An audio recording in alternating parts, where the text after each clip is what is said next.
For over a century, the heart of Paris beat not at the Eiffel Tower or the Louvre, but within a sprawling, chaotic, and magnificent labyrinth of iron and glass known as Les Halles. Often described by the novelist Émile Zola as the belly of Paris, le ventre de Paris, this colossal central market was the digestive engine of the French capital, feeding millions every day. Comprising 12 massive pavilions designed by the visionary architect Victor Baltard, the complex was a masterpiece of 19th-century industrial engineering. Vast iron umbrellas that sheltered a vibrant, noisy, and pungent world of butchers, fishmongers, and vegetable sellers. It was here that the famous French onion soup was popularized, serving as fuel for the market porters, les phares, at dawn. Yet, in 1971, the French government, driven by a desperate need for modernization and urban hygiene, made the irrevocable decision to excise this organ from the city's body. The demolition of the Baltard pavilions was not just the removal of a market, it was a brutal architectural amputation. The sight of wrecking balls tearing through the delicate iron latticework remains a traumatic memory for Parisians, marking the moment when the gritty, working-class soul of the city was sacrificed on the altar of the 20th century. The destruction of Les Halles differs from our previous stories because it was not an act of war or religious purge, but a calculated act of urban planning. President Georges Pompidou, a lover of modernity who wanted to reshape Paris for the automobile age, declared that the market caused unbearable congestion and hygiene issues in the historic center. The decision to move the wholesale market to the suburb of Rungis left behind a massive void, both physical and cultural. For years after the demolition, the site was not a new building, but a gigantic, muddy crater known as le Trou des Halles, the hole of Les Halles. This gaping wound in the center of Paris became a symbol of administrative failure and the difficulty of replacing a beloved architectural icon.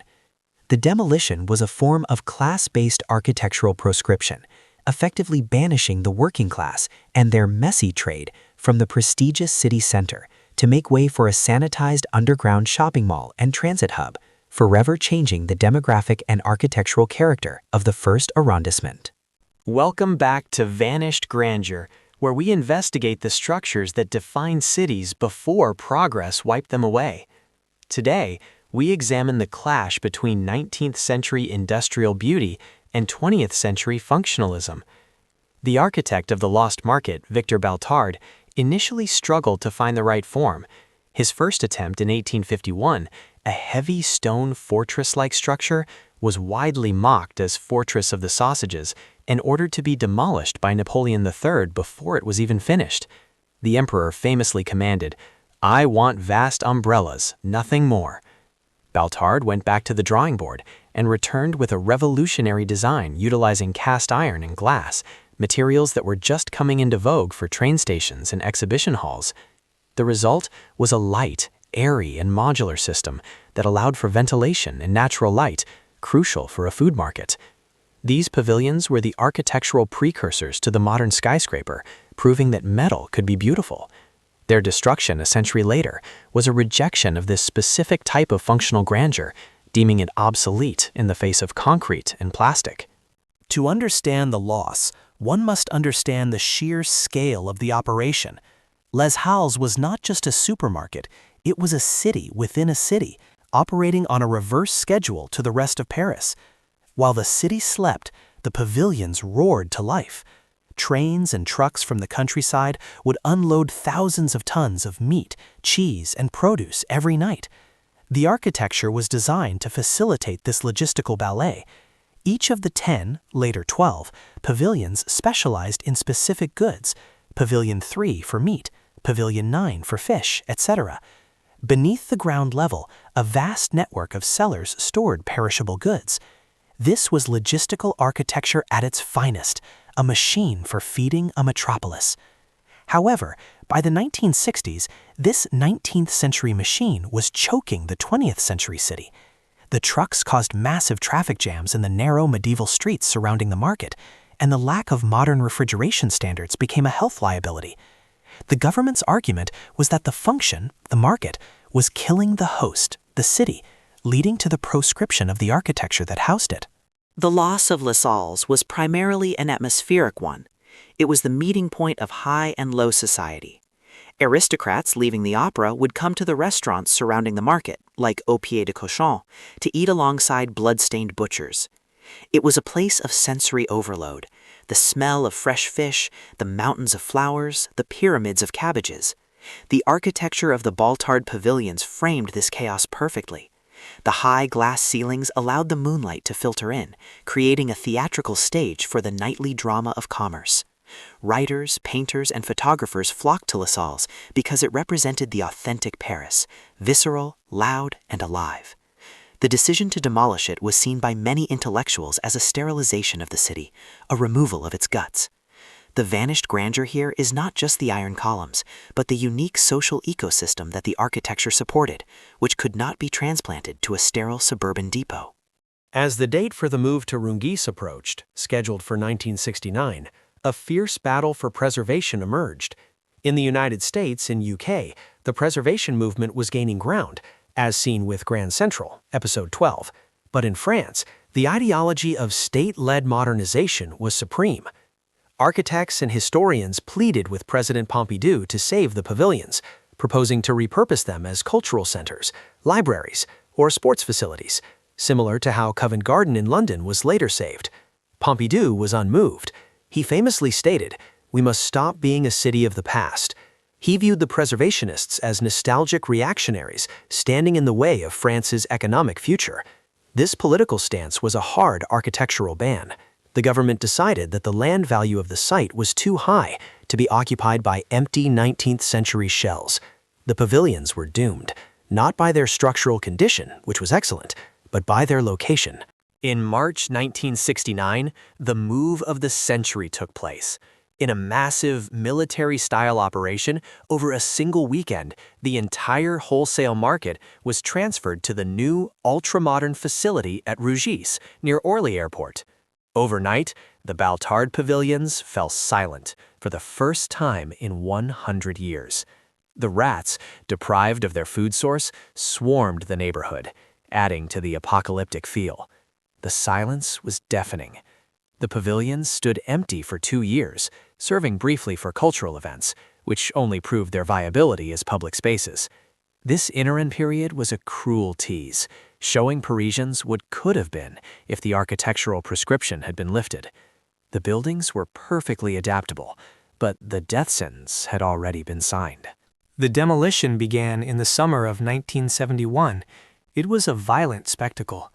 The demolition crews used heavy machinery to shear through the cast-iron columns, causing the glass roofs to shatter and rain down shards. The destruction was filmed and photographed extensively, creating images that look like a war zone. The claws of the excavators tearing apart the delicate iron lace were seen as a metaphor for the state crushing heritage. Only 2 pavilions were saved from the scrap heap, thanks to wealthy private buyers. One was dismantled and reassembled in Nogent-sur-Marne, where it still stands, and another was shipped to Yokohama, Japan. The fact that they could be easily dismantled and moved proved the genius of Baltard's modular design, making their destruction in situ even more tragic and senseless. The rest were melted down for scrap metal, a total erasure of grandeur. After the iron was cleared, the site became Le Trou des Halles. For years, it was just a gigantic excavation pit, essential for building the massive underground infrastructure for the RER, Regional Express Network, and the metro. While logically necessary for the transit hub, the visual impact on the city was devastating. It severed the pedestrian links between neighborhoods. The historic church of Saint Eustache stood precariously on the edge of this abyss. Filmmakers used the location to depict dystopian landscapes, like in The Tenant by Polanski or Touchez pas la Femme Blanche. It was a period of urban trauma. The city had removed its heart and left the chest cavity open. This prolonged construction phase deepened the public's resentment toward the project, cementing the idea that the modernization was a disaster. When the hole was finally filled, the result was the Forum des Halles, opened in 1979. Designed by Claude Vasconi and Georges Pompidou, it was a quintessential piece of 1970s architecture, a subterranean shopping mall dominated by concrete, smoked glass, and confusing geometry. Above ground, it featured umbrella structures and the Poet's Garden, but it was widely hated from day one. Parisians found it cold, confusing, and ugly. It turned the site inward, away from the street, focusing on underground consumerism rather than open public space. It was the antithesis of Baltard's light-filled pavilions. The Forum quickly became a magnet for drug dealing and insecurity in the 1980s and 90s, proving that destroying a messy but organic market and replacing it with a planned shopping center did not solve social problems. It just pushed them underground. The one undeniable success of the project was unseen from the surface: the creation of Châtelet-les-Halles, the largest underground train station in the world. This engineering marvel connects 3 RER lines and 5 metro lines, funneling 750,000 passengers a day into the city center.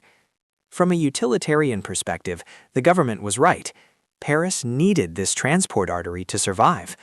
The tragedy is that the planners of the 1960s believed they couldn't have both the station and the Baltard pavilions. Modern engineering suggests that the pavilions could have been preserved as a roof over the station, similar to how St. Pancras in London preserved its historic shed. The vanished grandeur was the victim of a lack of imagination, not a lack of engineering possibility. By the 2000s, the 1979 Forum was falling apart. The concrete was aging poorly, the layout was a labyrinth, and the site was despised by Parisians.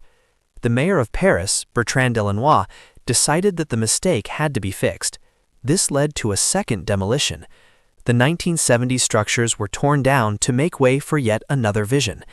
This cycle of construction, demolition, and reconstruction highlights the impermanence of modern architecture compared to the historic fabric.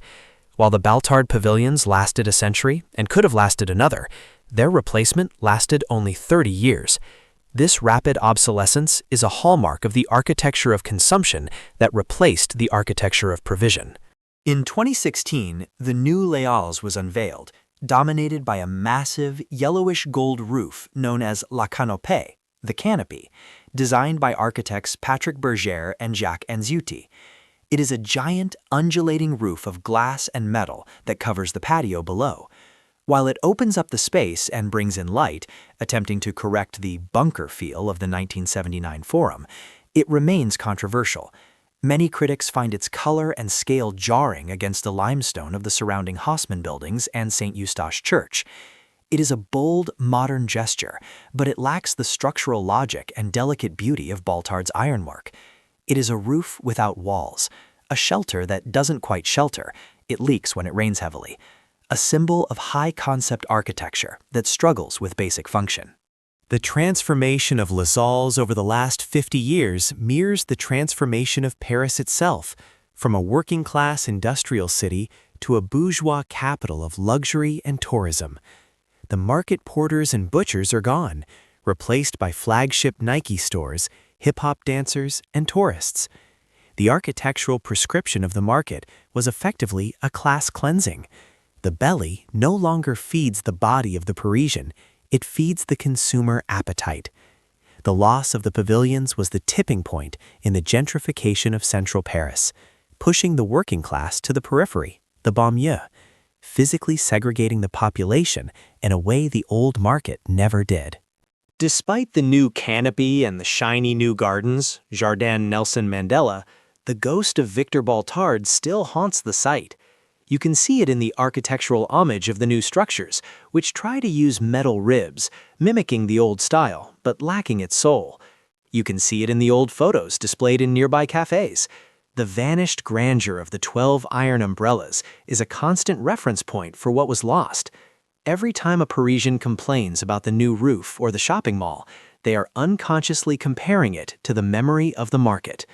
The demolition created a trauma that has been passed down through generations, a permanent skepticism of grand urban projects. The pavilion that was saved and moved to Nogent-sur-Marne, Pavilion Baltard, serves as a successful concert hall and television studio today. Its survival is the ultimate "I told you so" to the planners of 1971. It proves that the buildings were versatile, beautiful, and robust. Seeing this single surviving structure, with its elegant columns and vast open space, is a bittersweet experience. It is a fragment of the forbidden city that survived in exile, a tangible proof of the crime committed against Paris's heritage. It stands as a lonely witness to the brilliance of 19th-century French engineering. The destruction of Les Halles was arguably the greatest urban planning mistake in the history of Paris. It was an act of hubris, driven by a political desire to modernize at any cost, resulting in the proscription of a thriving, functional, and beautiful architectural organism. The replacement, first a hole, then a failed bunker, and now a controversial canopy, has never matched the coherence or the spirit of Baltard's masterpiece. Paris traded its belly for a shopping mall, and in doing so, lost a vital part of its identity.